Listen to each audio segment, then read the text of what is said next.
geçip yan dünya yeter derman yolculuğun kor eder o.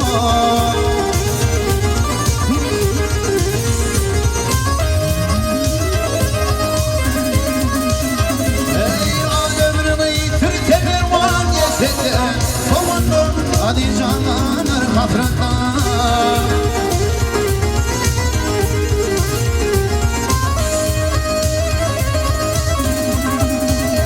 Ey Allah'ların şu yer zamanları hatırında. Akılım olur bir zamanı yok. Gidere ha ho.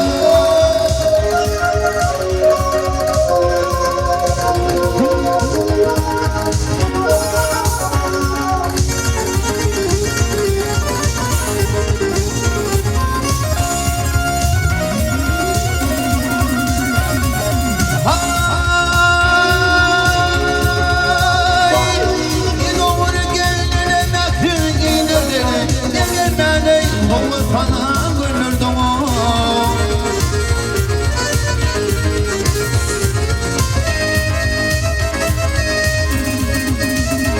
Ey farkı yoktur dilde verdin vardım. Ondan öter dilde geçer şiirden o.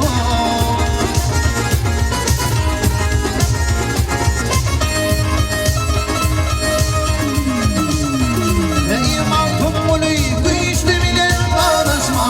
Ayrı boyun geri izlere ulaşma.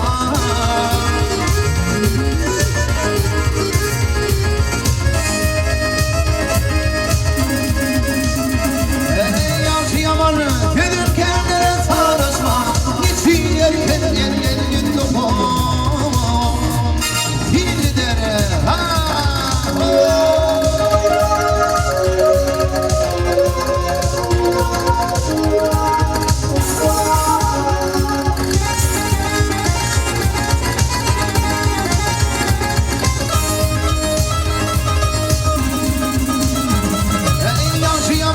Gidip kendini savaşma.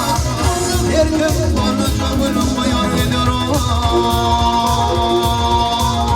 Ben aşırı sen Leyla diye böyle istiyorsun orada.